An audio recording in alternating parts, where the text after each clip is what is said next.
Бүгін Астана қаласындағы Нұр әлем павильонында тәуелсіздіктің ұрпақтары атауымен жастар жылының ашылу салтанаты өтті. Елбасы Нұрсұлтан Назарбаев жастар жылын ресми түрде ашық деп жариялады. Жастар, менің айтайын деген негізгі мәселемнің барлығын әр салада көтеріп жатсыңдар.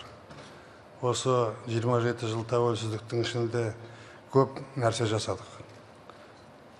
Көп жеңіске жеттік. Тәуелсіз Қазақстанды орнатып, ондай мемлекетті дүние жүзінің қартасына қойдық. Бұл ауқымда, бұл шекарада, дәл осындай жағдайда еш уақытта Қазақстан болған жоқ. Біздің буын тәуелсіздік орнатты. Әрбір адам саясатқа келгенде, әсіресе ел басқарам деген үміті болса, оның халыққа жолдайтын ішінде ойы болу керек, жоспары болу керек. Сол жоспарды іске асырып, нәтижесін көрген саясаткер ол бақытты. Жаңаға істеп жатқан жұмыстың бәрін айта беруге болады. Елімізді құрдық, экономиканы көтердік, халықтың әл-ауқатын жоғарылаттық, мәдениетін, денсаулығын барлығын көтердік, Астананы салдық, дүние жүзі таңғалатын. Бірақ та ішіндегі ең негізгі жетістік ол сендерді жаңа буын қазақстандықтар тәрбиелеп шықтық, мінекей. Іс-шараға үкімет мүшелері, парламент депутаттары, 100 жаңа есім байқауының жеңімпаздары, болашақ бағдарламасының түлектері, жас ғалымдар, студенттер мен жұмысшы жастар, спортшылар, дарынды балалар мен әскери қызметкерлер қатысты. Олардың арасында актер Асылхан Төлепов, шахматшы Жансая Әбдімәлік, әнші Димаш Құдайберген де бар. Түрлі салаларда жетістіктерге жеткен жастар сөз алып, жасап жатқан жұмыстарымен бөлісті. Жас ғалымдар, қарапайым жұмысшылар мен кәсіпкерлер өз ұсыныстарын ортаға салды. Құрметті Нұрсұлтан Әбішұлы, сіз үнемі латын қарпіне көшу туралы айтып келесіз. Өйткені латын әліпбиіне ауысу, IT-технологиялық прогрестен қалыс қалмауға, елімізде әлемдік интеграцияны күшейтуге, ең бастысы қазақ тілін жаңғыртуға жағдай туғызады. Сондықтан сізге ұсынатын екі жобам бар. Бірінші жобамда диграфтық тәсіл арқылы компьютердің клавиатурасына ыңғайлап абзал алфавит деп аталатын қазақ латын әліпбиін жасадым.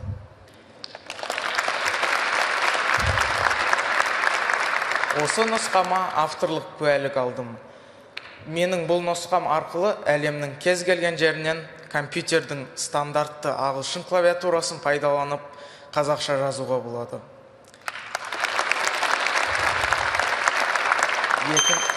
Екінші жобамда кириллицадан латын қарпіне аударатын конвертер программа жасадым. Қазір менің бұл конвертер бағдарламам арқылы кириллицадан латын графикасына қазақ қарпіне 1 минутта 1200-ден астам кітап аударуға болады. С 20 лет я работаю на Аксуйском заводе ферросплавов. Пришел на завод плавильщиком, а сейчас занимаю должность мастера на горячем участке работ. Я хотел бы обратиться к тем представителям молодого поколения, которому только предстоит определиться с выбором профессии. Я хочу сказать, что производство – это уникальная возможность показать себя и реализовать свой потенциал. Начиная свою карьеру с производства, можно достичь многого. И наш президент Нурсултан Абишевич является ярким примером для всех нас. 27 жасында 7 баланың анасы атанған Жазира Тұрғынова бүгін дүниеге келген әр баланың ертеңгі ел болашағы екенін атап өтті. Келін ененің топырағынан деп халқымызда бекер айтылмаса керек. Менің де апам 10 баланы дүниеге алып келген.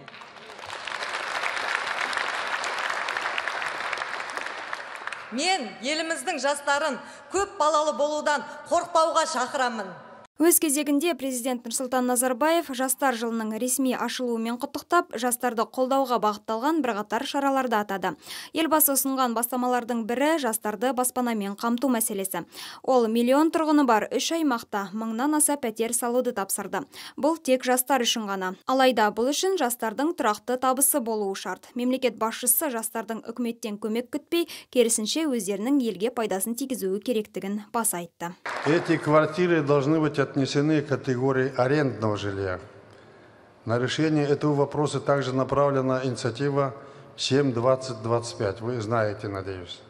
То есть Для улучшения мы говорим, что кредит будет стоить 7%. Не 50% стоимости надо вносить сразу, а всего 20%. И рассчитывать надо 25 лет. Но нужно помнить, что претендовать на такое жилье могут только работающие, которые имеют доход. А работа – основной источник благополучия. Мы в Казахстане не хотим развивать патернализм, что вы с протянутой рукой государству выходили. Пора вам, государству, помогать. Президент сондай-ақ жастар арасындағы жұмыссыздық мәселесіне баса назар аударды. Ол 2050 жылға дейін әлемде көптеген мамандықтар адамды қажет етпейтінін айтты. Мысалға, сатушы, жүргізуші, заңгерлер мен экономистер жасанды интеллектпен алмастырылатын болады. Осындай мәселелерді алдын ала ойластыру қажет екенін жастарға ескертті. Мемлекет басшысы жастарды бизнеспен айналысуға шақырды. Бұл үшін түрлі бағдарламалардың іске асырылып жатқанын атап өтті. Әсіресе агробизнес саласында ұмытуға басымдық беру керектігін айтты. Сөз соңында президент қазақстандықтарды тағы да жастар жылымен құттықтап, жас ұрпаққа сенім артатынын жеткізді. Астанада мүмкіндігі шектеулі спортшыларға арналған мектеп ашылды. Мұнда жас ерекшелігіне қарамастан спортпен шұғылданамын деген барша мүгедектігі бар жандар тегін жаттыға алады. Нақтырақ айтқанда, елорда тұрғындары 1 қаңтардан бері орталыққа тегін келуде. Ал паралимпиадалық спортшыларды қолдау мақсатында мемлекет басшысының тікелей тапсырмасымен ашылған ерекше нысан енді қалалық әкімдік жанынан қайта құрылды. Жалпы Астанада 24 мыңнан адам шектеулі мүмкіндігімен бар. Осы мектепке кіретін 17 спорт түрлерінің спортшылары бар. Оның ішінде 400-ден астам адамдар осы жерге қатысады. Біздің мақсатымыз тек қана осы 400-ден адамдардың басқа барлық осы Астананың тұрғындары осы жерге, осы центрге келуінің рұқсат. Басты мақсатымыз оны насихаттау. Орталықта арбамен би билеу, отырып волейбол ойнау, еркін күрес, тоғызқұмалақ сынды 17 спорт түрі бар. Мұнда келушілер өзі қалаған кез келген спорт түрімен айналыса алады. Тек жүзушілер мен жеңіл атлеттер Алатау спорт кешенінде жаттығады. Қазірде мектепте 400-ге жуық мүмкіндігі шектеулі жан өзін-өзі шыңдауда. Оларға арнайы тағайындалған 24 жаттықтырушы көмек көрсетуде. Действительно, да, наш центр готов принять максимально, да, это 600 человек в день. Орталық күніне 600-ге жуық адам қабылдай алады. Таңғы 8-ден кешкі 10-ға дейін. Біздің мектеп көбіне сауықтыруға бағытталған. Үйірмеге келушілерге спорт түрінің ережелері түсіндіріліп, жаттығушының мүмкіндіктері сараланады. Өзін жақсы жағынан танытқан спортшылар кейін жоғары дәрежеде жаттықтырылатын болады. Паралимпиадалық орталықта мүмкіндігі шектеулі жандардың еркін жүріп тұруы үшін барлық жағдай жасалған. Кіреберістегі мүгедектер арбасының дөңгелектерін жууға арналған құрылғыдан бастап, жоғары қабаттарға оңай көтеретін арнайы лифттермен жабдықталған. Орталыққа тұрақты келушілер арнайы салынған нысанға көңілдері толатынын айтады. Ойлаған жоқпын осындай бар екен. Мен осы жігіттерге, қыздарына бәрін айтқым келіп тұр. Осында келіндер, ешкімге мұнда отказ жоқ.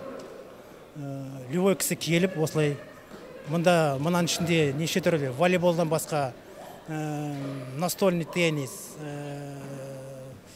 күрес неше түрлі, сосын кейін теннис. В общем, астында не бар, тренажерка бар, я тренажеркамен не заниматься, ешкімге отказ жоқ. Түгелін қарсы алады мұнда, ұнаса ешкімге не жоқ.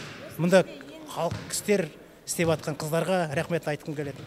Бәрі қарсы алады, есіктен кіріп келгенде қарсы алады, бір туған ағаң сияқты жетектеп мұнда келеді. В общем, түгел жақсы мұнда. Спортпен шұғылданамын деушілерге орталық есігі айқара ашық. Тек бұл үшін мүгедектігі бар екендігін растайтын анықтама, мекен жай анықтамасы және жеке куәлік қажет. Гүлназ Аманғали, Бейсенбек Төреқұлов, Жастар бір арнасы. Әзірге осы, ал сіздердің бізбен бөлісетін жағымды жаңалықтарыңыз болса, төменде көрсетілген электронды адреске жолдасаңыздар болады.